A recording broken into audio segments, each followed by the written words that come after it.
우리 같이 인사 나누겠습니다. 잘 나오셨습니다.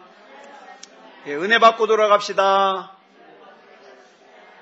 예, 이 시간에는 사무엘상 2장 1절 말씀 읽었습니다.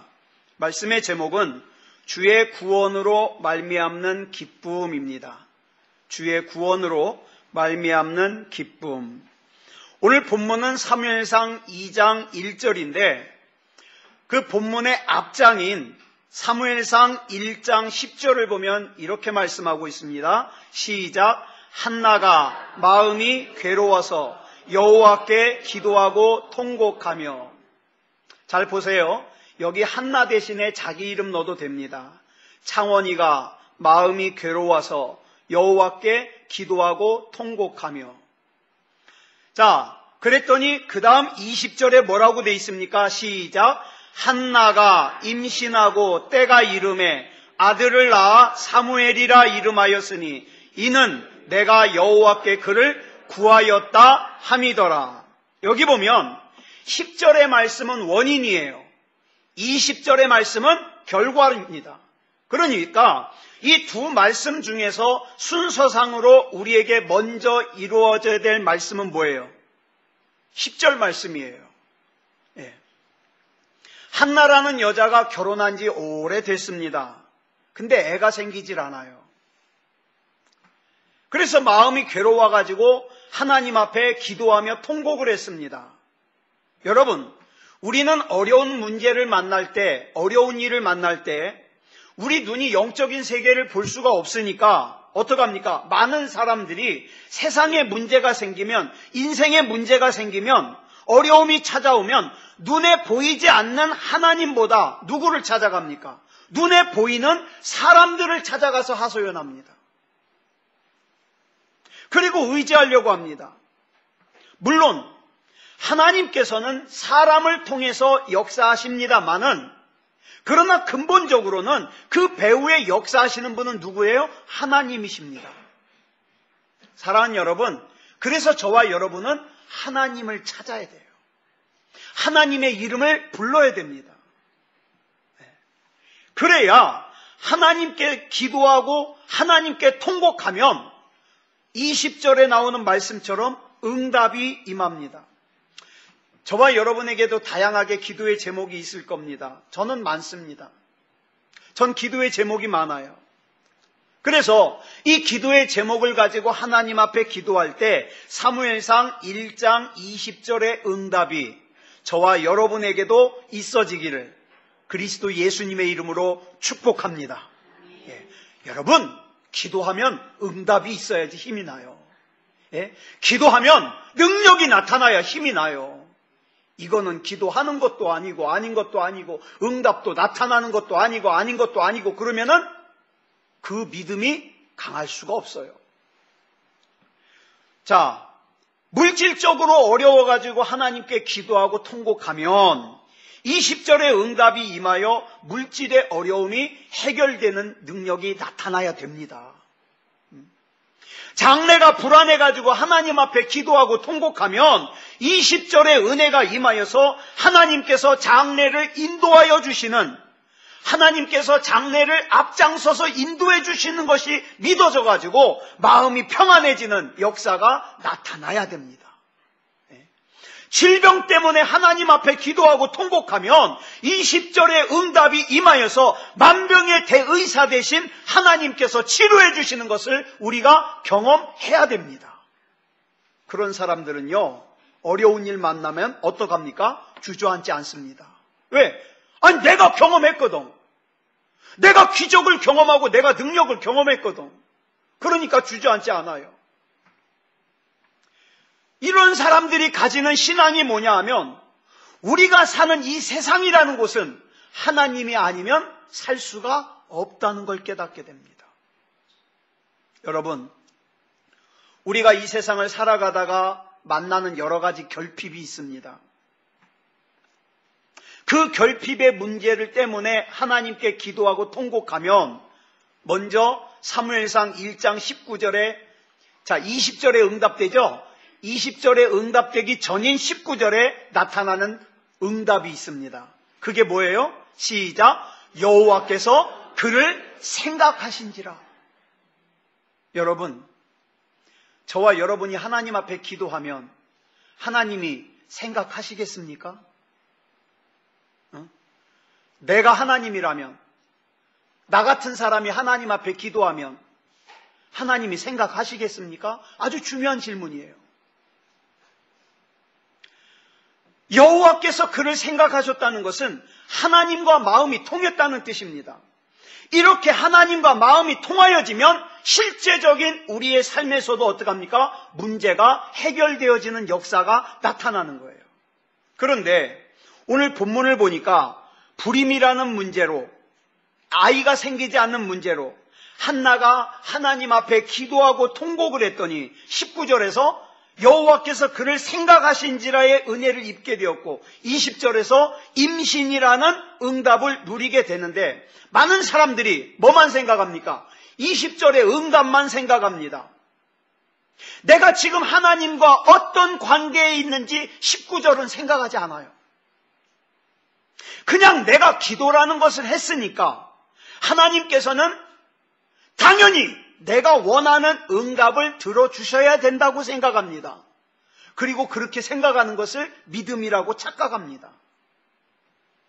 근데 여러분, 본문 말씀을 가만히 묵상해 보면 물론 아기가 생기지 않는 불임으로 인하여 고통을 받던 한나가 임신을 하는 응답을 받은 것도 큰 기쁨이지만 그 외에도 한나가 누린 많은 기쁨의 열매들이 있습니다. 있어요. 자, 기도하고 나서 한나가 누린 기쁨의 감정을 크게 두 가지로 나눌 수 있는데요. 하나는 응답이 있기 전에 있는 기쁨이 있어요.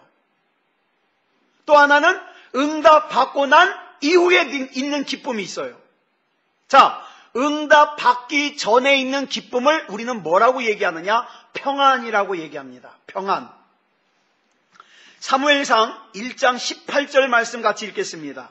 시작. 이르되 당신의 여종이 당신께 은혜 입기를 원하나이다 하고 가서 먹고 얼굴에 다시는 근심빛이 없더라. 여러분 잘 기억하세요. 이 위치를. 한나가 응답을 받아서 임신을 한 건 몇 절? 몇 절? 20절. 그런데 시간적으로 임신의 기쁨을 누리기 전인 18절에서 자, 분인나는 여전히 지금 어떡합니까? 한나를 힘들게 하고 있는 상황이에요. 또 아직 임신을 하지 않은 상황이에요. 기도하기 전과 달라진 것이 아무것도 없어요. 상황적으로. 그런데 18절에서 한나에게 먼저 찾아온 것이 뭡니까? 당신의 여종이 당신께 은혜를 입기를 원하나이다. 엘리 제사장에게 이렇게 말하고 나서는 집으로 돌아가서 먹고 얼굴에 다시는 근심빛이 없는 평안이 있더라 이 말이에요. 사랑하는 여러분, 저는 오늘 저와 여러분이 이런저런 기도 제목으로 기도하고 있는 줄 압니다. 그런데 우리의 온통 모든 관심이 20절에만 가 있어서 20절의 응답을 받기를 원하지만 여러분 20절의 응답을 누리기 전에 18절에서 여호와 하나님께서 한나를 기억하시는 것이 중요합니다. 또 19절에서 아직 응답은 되어지지 않았지만 얼굴에 다시는 근심빛이 없는 것이 중요합니다. 우리가 하나님께 기도하고 기도한 것에 대하여 응답을 받는 거 물론 중요합니다. 응답 받아야 돼요. 그렇지만 내가 기도하는 것에 대한 응답의 여부와 상관없이 얼굴에서 근심의 빛이 사라지는 하나님이 주시는 평안을 누리는 복도 중요하다는 거예요. 중요하다. 여러분, 이 평안의 복은 누가 누릴 수 있을까요? 하나님을 신뢰하는 사람이 누릴 수 있어요. 신뢰하는 사람이. 자, 마태복음 14장을 보면 예수님께서 오병이어의 기적 이후에 막 사람들이 예수님을 왕으로 섬기려고 그러니까, 왕으로 세우려고 그러니까 예수님은 산으로 기도하러 가시고 제자들에게 먼저 갈릴리를 건너가라고 말씀하셔요. 그래서 이 제자들끼리 배를 타고 갈릴리를 건너가던 중에 여러분, 이때는 시간적으로 초저녁입니다. 이제 막 해가 질 때예요. 그 이제 갈릴리를 건너가고 있는데 풍랑을 만나요. 갈릴리 중간에서. 근데 이 풍랑을 만나고 있는 때를 뭐라고 성경이 기록하고 있느냐? 밤사경에. 밤사경. 밤사경은요, 시간으로 치면 새벽 3시에서 6시 사이예요. 여러분, 성지 순례를 가보면요, 갈릴리가 크긴 크지만 여러분 건너편이 보여요. 그거 건너가는데 얼마 안 걸려요. 그런데 말입니다, 초저녁에 해가 막 질 때 출발한 이 제자들이 밤사경에 새벽 3시에서 6시까지 갈릴리를 건너가지 못하고 풍랑을 만나고 있는 거예요. 그러니까 뭐예요? 밤새 고생하고 있는 거예요. 밤새. 예? 초저녁부터 풍랑을 만나 밤새도록 그 풍랑을 이기기 위해서 이 방법 저 방법 자기가 알고 있는 경험 다 사용해봤지만 결론, 이 풍랑이라는 문제를 해결할 수가 없는 거예요. 그래서 절망적인 상황에 처해 있는 거예요. 그런데 이 밤사경에 예수님께서 제자들에게 오시는데, 제자들에게 오신 예수님께서 제일 먼저 하신 게 뭘까요? 제일 먼저 하신 거. 저 같으면 풍랑부터 잠재워줬을 거예요. 근데 예수님께서 제일 먼저 하신 게 27절에 나와요. 시작. 예수께서 즉시 이르시되 안심하라, 나니 두려워하지 말라 말씀하십니다. 여러분, 예수님의 우선순위는 풍랑이라고 하는 문제를 먼저 해결하는 것이 아니에요. 이 풍랑이라고 하는 문제 때문에 두려워 떨고 있는 제자들의 마음에 평안을 주시는 것이 우선입니다. 제자들에게는요, 풍랑 때문에 겪고 있는 현실의 고통도 문제였지만 그 풍랑으로 인한 현실의 고통 때문에 있어지는 불안과 두려움이 더 큰 문제였어요. 여러분, 두려움에 사로잡힌 사람은요, 기도 잘 못합니다. 염려와 걱정과 두려움에 사로잡힌 사람은요, 예수 그리스도 이름으로 선포 못합니다. 여러분, 지난 일주일 동안 살면서 예수 그리스도 이름으로 몇 번이나 선포하셨습니까? 한 번도 선포 안 한 사람 있을 거예요. 그러면 한 번도 선포 안 했는데 내가 한 번도 선포 안 할 정도로 편안해요? 내 인생이 쉬워요? 그래서 안 했다면 말이 돼요.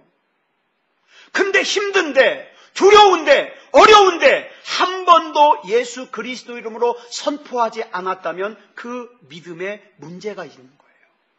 왜? 예수님의 이름의 권세가 믿어지지 않는 거예요. 이거 한다고 될까?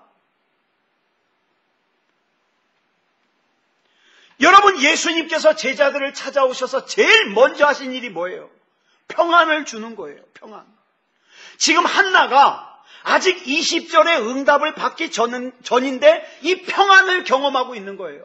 집으로 돌아가서 어떡합니까? 먹고, 그동안에는 걱정스러워서 안 먹었어요. 우거지 상하고 있었어요. 근데 이제 먹어요. 먹고 얼굴에 근심빛이 없어요. 왜? 하나님이 내적인 평안을 주셨으니까. 그래서 여러분, 빌립보서 4장 6절로 7절 말씀이 참 중요해요. 자, 여러분, 우리 보세요. 우리 먼저 이 말씀 한번 읽어볼까요? 시작. 아무것도 염려하지 말고 다만 모든 일에 기도와 간구로 너희 구할 것을 감사함으로 하나님께 아뢰라. 저는 기도할 때 이 말씀 항상 묵상합니다. 주님이 이렇게 말씀하셨잖아요. 아무것도 염려하지 말고 다만 모든 일에 기도와 간구로 구할 것을 감사함으로 하나님께 말하라 그랬잖아요. 제가 이 시간 말합니다. 여기까지가 원인이에요. 그러면 이 원인에 대한 결과가 그 다음에 나와요. 같이 읽겠습니다. 시작. 그리하면 시작. 모든 지각에 뛰어난 하나님의 평강이 그리스도 예수 안에서 너희 마음과 생각을 지키시리라. 첫 번째 오는 응답이 뭐예요? 하나님의 평강이. 여러분, 지금 여러 가지 문제의 풍랑이 저와 여러분을 힘들게 하고 있을 거예요. 자녀에 대한 걱정이, 물질에 대한 걱정이, 내가 앞으로 어떻게 살아가야 될까 장래에 대한 걱정이 여러분들을 힘들게 할 거예요. 사람들 앞에서는 연극을 하면서 가면을 쓰면서 아무렇지도 않은 척, 내가 잘 살고 있는 척 연기를 할 수 있지만 하나님 앞에서조차 연기하면 안 됩니다. 하나님 앞에서는 예수 그리스도 이름으로 아무것도 염려하지 말고 기도와 간구로 하나님 앞에 여러분의 구할 것을 말씀을 드리면 하나님께서 안심하라, 나니 두려워하지 말라 그러면서 저와 여러분 곁에 와 주시면서 평안을 주십니다. 한나가 이렇게 응답 이전에 평안이라는 기쁨의 감정을 먼저 누리게 됐어요. 그런가 하면 두 번째로는 응답을 받고 난 뒤에 기쁨이 있어요. 이건 그야말로 말 그대로 기쁨이에요. 자, 이제 오늘 본문이 나옵니다. 본문 사무엘상 2장 1절 시작. 한나가 기도하여 이르되 내 마음이 여호와로 말미암아 즐거워하며 내 뿔이 여호와로 말미암아 높아졌으며 내 입이 내 원수들을 향하여 크게 열렸으니 이는 내가 주의 구원으로 말미암아 기뻐함이니이다. 자, 여러분, 지금 한나가 하는 이 기도는 여러분 먼저 아셔야 될 것이 응답받고 난 이후의 기도예요. 그죠? 응답받고 난 이후의 기도. 자, 예수님께서는요, 요한복음 16장 24절에서 한나가 누리는 이런 기쁨을 이렇게 설명하셨어요. 시작. 지금까지는 너희가 내 이름으로 아무것도 구하지 아니하였으나 구하라. 그리하면 받으리니 너희 기쁨이 충만하리라. 이 말씀을 풀어 설명하면 너희가 지금 기쁨이 없는 이유가 뭐냐? 너희가 내 이름으로 아무것도 안 구했으니까 그런 거야. 그러나 내 이름으로 구하면 받을 거다. 그리고 기쁨이 충만할 거다. 이렇게 설명하셔요. 이 주님의 선포가 오늘 저와 여러분의 삶 가운데 그대로 성취되기를 예수님의 이름으로 축복합니다. 하나님 무시하는 사람은 이 말씀과 상관없어요. 예배를 만홀히 여기고 하나님을 만홀히 여기는 사람은 이 약속과 상관이 없어요. 그러나 내가 정말 하나님을 믿는다면, 나에게 예배가 소중하다면 이 말씀은 내 겁니다. 예수님의 이름으로 선포하세요. 그래서 제 사명은 새소망교회를 갖다가 크게 대형교회로 만드는 게 아니라 저와 여러분이 주님 안에서 주님을 신뢰함으로 이 평안과 기쁨을 누리는 알곡 성도가 되게 하는 것이 사명이에요. 한 사람도 그냥 교회만 왔다 갔다 하는 것으로 끝나지 말고 내가 하나님을 신뢰함으로 하나님이 주시는 평안도 누리고 응답도 누리고 그런 내 삶이 간증이 되어지는 그런 알곡 성도가 되는 것이 저의 사명이고 우리 새소망교회의 사명입니다. 그런데 우리가 여기서 한 가지 더 짚고 넘어가야 될 것이 있어요. 한나의 기쁨이 단순히 자기가 원하는 임신이 돼서 기뻐하는 기쁨이 아니라 이 말이에요. 자, 물론 임신하지 못하다가 임신했으니까 기쁘죠. 본문 사무엘상 2장 1절 다시 한번 읽겠습니다. 잘 들으세요. 한나가 뭘 기뻐하는가? 시작. 한나가 기도하여 이르되 내 마음이 여호와로 말미암아 즐거워하며 내 뿔이 여호와로 말미암아 높아졌으며 내 입이 내 원수들을 향하여 크게 열렸으니 이는 내가 주의 구원으로 말미암아 기뻐함이니이다. 잘 보세요. 여기 보면 내가 아들을 낳아서 기쁩니다라는 것이 한마디라도 나와요? 안 나와요. 물론 아들을 낳은 기쁨이 있지 왜 없겠습니까? 그런데 한나는요, 아들을 낳은 것만이 기쁜 게 아니라 여기서 세 가지를 얘기해요. 내 마음이 여호와로 말미암아 즐거워하게 된 것을 기뻐해요. 또 내 뿔이 여호와로 말미암아 높아진 것을 기뻐해요. 내가 주의 구원으로 말미암아 기뻐할 수 있음을 또 기뻐합니다. 그러면서 결론적으로 말하는 게 뭐예요? 내가 주님 때문에 기쁩니다. 내가 주님 때문에 기쁩니다. 이 기쁨을 모르는 사람은 자기가 원하는 대로 안 되면 툭하면 하나님께 삐쳐가지고 예배도 안 드리고 기도도 안 하고 제 멋대로 살고 또 고생하고 어려워지고 악순환이요. 악순환. 자, 그럼 여기서 조금만 더 깊이 들어가 보겠습니다. 그렇다면 한나는 왜 여호와로 말미암아 그런 기쁨의 감정을 누리게 됐을까요? 자, 아까 사무엘상 1장 10절에서 한나가 괴로워가지고 여호와께 기도하고 통곡을 했다 그랬어요. 그래서 보니까 한나가 괴로운 원인을 크게 세 가지로 정리할 수 있어요. 첫 번째로는 당연히 아이가 생기지 않아서 괴로워요. 두 번째는 그 불임을, 아기를 낳지 못하는 그 약점을 이용해가지고 자기를 괴롭히는 분인나 때문에 괴로워요. 여러분, 우리가 살면서 결핍의 문제가 있어요. 내가 참 약점으로 생기는 문제가, 약점으로 생각하는 문제가 있을 수 있어요. 그것 때문에 내가 힘들어요. 근데 또 힘든 게 뭔지 아세요? 내가 약점으로 생각하는 것을 사람들이 건드려요. 아픈 상처에다가 소금을 뿌려요. 그래서 더 괴로운 거예요. 두 배로 괴로운 거예요. 두 배로. 여기까지는 다 생각해요. 근데 한나의 세 번째 괴로움이 뭔지 아세요? 뭐냐 하면 이 당시 사람들이 가지고 있었던 잘못된 선입견이 하나 있어요. 우리도 지금 그런 선입견 가지고 있는데 뭐가 좀 어려운 일이 생기면 신앙생활 잘못해서 어려움 생겼다고. 이런 생각하지 마세요. 우리 하나님은 그렇게 유치하신 하나님이 아니에요.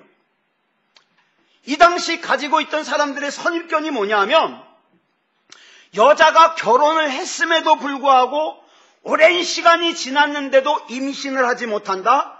그 여자는 하나님 앞에 저주받은 여자라는 거예요. 이런 선입견이 있어요. 물론 한나는 임신을 못하는 괴로움도 커요. 그 때문에 분인나에게 괴롭힘 당하는 괴로움도 커요. 근데 믿음이 있는 한나에게 있어서 가장 큰 괴로움은 뭐냐 하면 내가 하나님께 저주받은 거 아닌가? 내가 하나님께 버림받은 여자가 아닌가? 이런 괴로움이 더 큰 거예요. 그래서 사무엘상 1장 15절에서요. 한나가 엘리 제사장에게 이런 말하죠. 여호와 앞에 내 심정을 통한 것뿐이오니. 여러분, 심정을 통하는 게 뭐예요? 이거예요. 하나님, 혹시 내가 하나님께 저주받은 거 맞습니까? 내가 만약에 하나님께 저주받았다면 내가 왜 하나님께 저주받았는지 이유를 좀 알려주십시오. 내게 이유를 알려주시면 내가 고칠게요. 나는요, 물론 아기가 있으면 좋아요. 없어도 살 수 있어요. 그러나 하나님이 아니면 저는 안 됩니다. 이거 통하는 거예요. 그래서 한나가 아들을 낳은 기쁨도 크지만 아들을 낳고 나니까 뭐가 증명된 거예요? 내가 하나님께 버림받은 여자가 아니라는 게 증명된 거예요. 이게 기쁜 거예요. 이게 기쁜 거예요. 어떤 목사님이 설교를 하시는데요. 사람들이 하는 걱정, 근심 중에 90% 이상이 사탄 마귀에게서 속아서 하는 안 해도 될 근심 걱정이래요. 이렇게 하면 어떡하지? 나 노후에 먹고 살 거 없으면 어떡하지? 나 노후에 치매 걸려가지고 벽에다가 이상한 거 칠하면서 살면 어떡하지? 뭐 이런 거. 미리 걱정, 땡겨서 걱정. 여러분, 잘 보세요. 겉으로 보기에는 사무엘상 시대의 지도자는 누구예요? 겉으로 볼 때는. 사무엘상 시대, 지금 이 당시, 이 한나 시대의 지도자는 누구예요? 엘리 제사장이에요. 엘리 제사장이 사사잖아요. 그 사람들이 보기에 주인공은 엘리 제사장인 것 같아요. 그런데 사무엘상이 쭉 전개되는 거 보니까 주인공은 엘리 제사장이 아니에요. 하나님의 역사 속의 주인공은 엘리 제사장이 아니라 사무엘이에요. 엘리 제사장은 엑스트라. 여러분, 우리 교회의 주인공은 누굴까요? 이창원 목사일까요? 저는 그랬으면 좋겠어요. 제가 주인공이고 여러분은 엑스트라고. 기도해야지. 하나님, 우리 새소망교회 성도들은 제 주인공으로 있는 곳에 엑스트라가 되게 해주십시오. 근데 여러분은요, 그렇게 기도하면 안 돼요. 여러분의 기도의 주인공은 누가 돼야 돼요? 누가 돼야 돼요? 하나님? 아니요. 아니요. 따라하겠습니다. 나! 여러분이 주인공이 돼야 돼요. 여러분이 주인공인데 예배 빠지면 돼요, 안 돼요? 아니, 주인공이 예배 빠지면 돼요? 기도 응답 못 받으면 돼요, 안 돼요? 그 주인공인데. 여러분은 그렇게 기도하세요. 하나님, 내가 주인공이 되고 이창원 목사가 엑스트라가 되게 해주십시오. 자, 그리고 저랑 시합해요. 누구 기도가 센가? 누구 기도가 센가? 여러분, 엘리 제사장은요, 엑스트라예요. 이게 무슨 의미냐면, 하나님 나라에서는 그 사람이 겉으로 보이는 타이틀, 예를 들면 직분이 뭐냐, 신앙생활을 얼마나 오래 했냐, 그걸로 평가하지 않는다는 거예요. 저는 이 엘리 제사장을 보면서 참 두려움을 가져요. 두려움. 엘리 제사장이 제사장이라고 하는 타이틀을 가지고 있지만 엘리 제사장의 이 제사장이라는 타이틀이 엘리로 하여금 믿음의 사람이 되게 하지 않더라. 목사, 장로, 권사, 집사라고 하는 직분이 저절로 믿음의 사람이 되게 하지 않더라. 오랫동안 교회를 다녔다고 하는 그 연조가 우리로 하여금 저절로 믿음의 사람이 되게 하지 않더라. 여러분, 사무엘상의 저자가 엘리 제사장을 묘사하면서 포인트로 두는 몇 가지가 있어요. 자, 사무엘상 2장 22절에 보니까 엘리 제사장을 뭐라 그래요? 시작. 엘리가 매우 늙었더니. 늙었어요. 매우 늙었어요. 예? 또 사무엘상 4장 15절에 보니까 시작. 그때에 엘리의 나이가 98세라. 그의 눈이 어두워서 보지 못하더라. 여러분, 이것 말고도 사무엘상에 나오는 엘리 제사장의 이 이미지가 뭔지 아세요? 늙었다, 초라하다, 눈이 어두웠다, 자꾸 앉으려고 한다, 앉으면 누우려고 한다, 기도했다는 내용은 하나도 안 나와요. 자, 우리 새소망교회 할머님들 잘 들으세요. 사람이 언제부터 늙기 시작하느냐? 나 늙었어 라고 하는 순간부터 늙어요. 예? 난 늙었으니까 나 빼놓고 젊은 사람들끼리 해! 그때부터 늙어요. 그러지 마세요. 우리 새소망교회 할머니들은 이쁘잖아요. 예. 다른 거는 다 양보할 수 있어도 뭐는 양보 못해요? 하나님 앞에 주인공이 되는 건 난 양보 못해.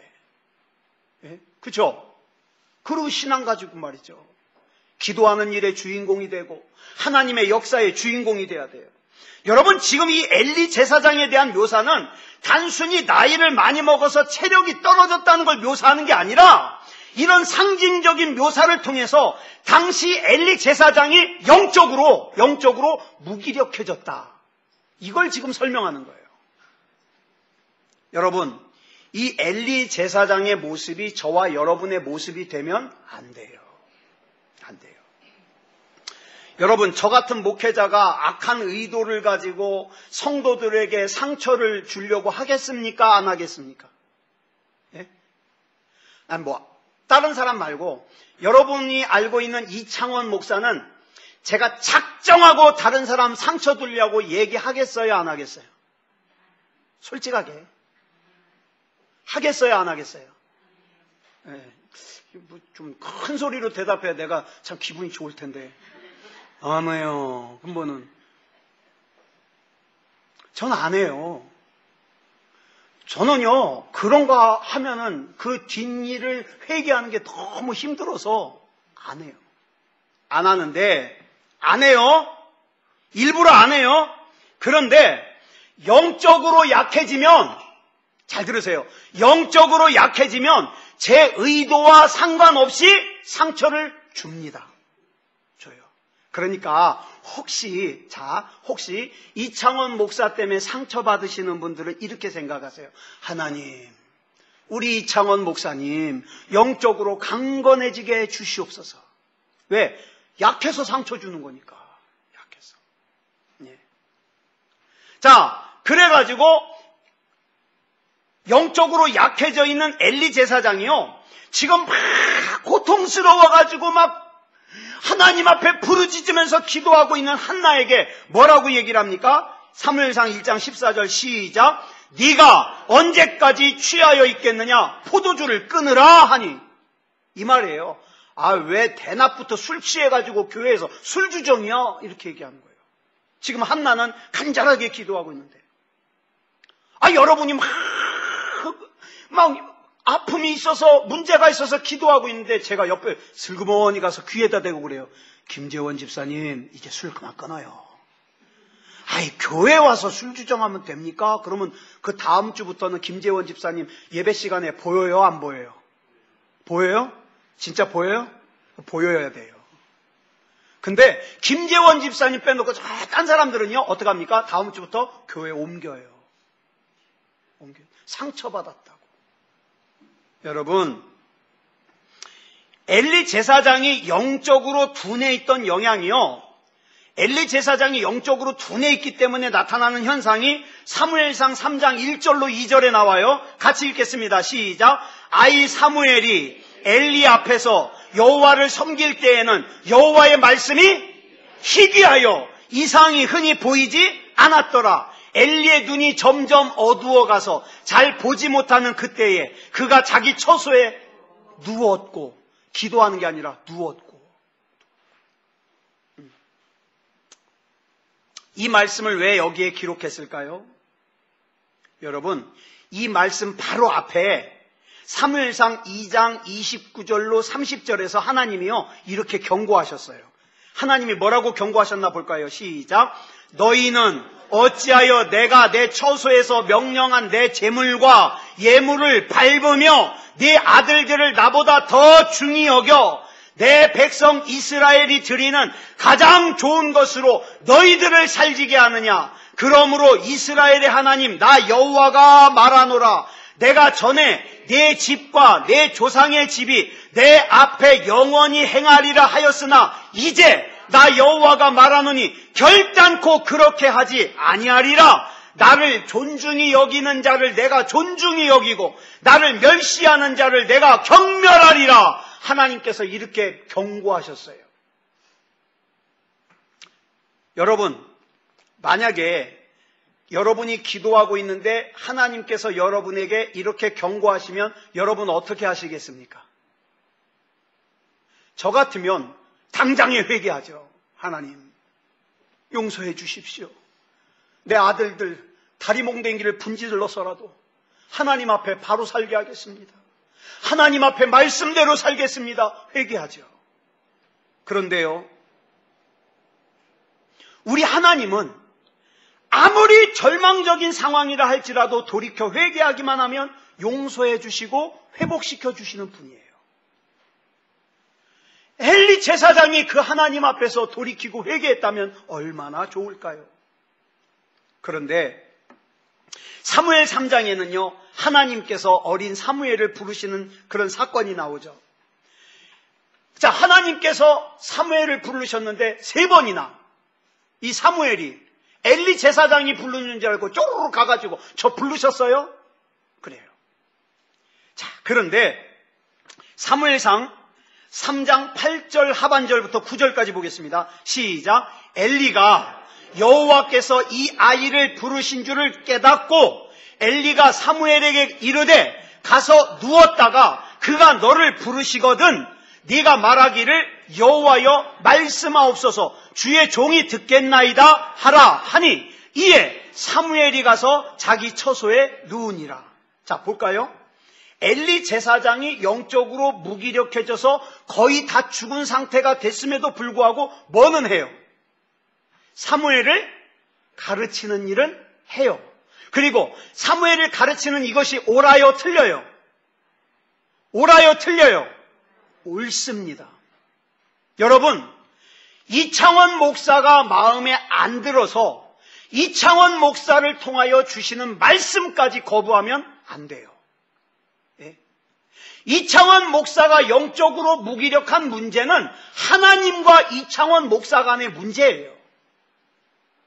엘리 제사장이 영적으로 무기력해졌지만 가르치는 것은 돼요.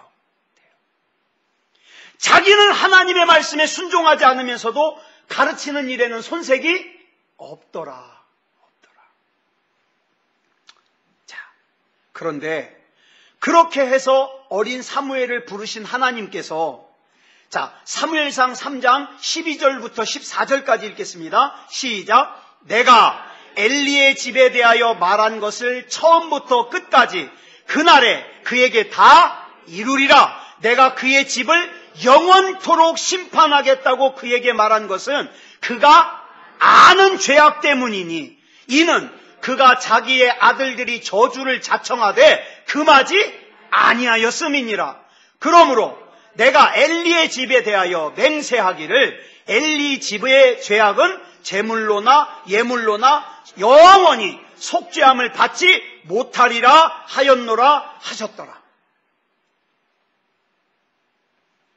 얼마나 무서워요. 무섭죠? 그런데 16절 이하를 보니까 엘리 제사장이요, 이 사무엘을 불러가지고 하나님이 사무엘을 통하여 자기에게 하신 말씀을 갖다가 다 듣고 나서는 18절에서 뭐라 그러는지 아세요? 시작. 이는 여호와이시니 선하신 대로 하실 것이니라. 이 정신 나갔어요.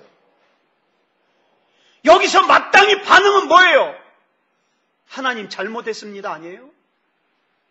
근데 하나님이 행하실 거래요. 하나님이 뭐 죽이면 할 수 없지 뭐. 하나님이 심판하시면 할 수 없지 뭐. 아니 이게 지금 남 얘기예요? 자기 얘기예요. 자기 얘기. 자기 아들들 얘기예요. 만약에 엘리 제사장이 여기서 회개하고 돌이켰더라면 아들들 안 죽었어요. 그 집안 망하지 않았어요. 근데 어떻게 해요? 선하신 대로 하실 것이니라. 언뜻 보면은요, 굉장히 하나님의 뜻을 존중하는 것 같죠? 아니요. 정신 못 차린 거예요. 남을 가르치는 것은 잘하지만 정작 하나님께서 말씀하시는 엘리 집의 죄악은 제물로나 예물로나 영원히 속죄함을 받지 못하리라는 이 심판의 말씀이 얼마나 무서운 말씀인지를 모르더라.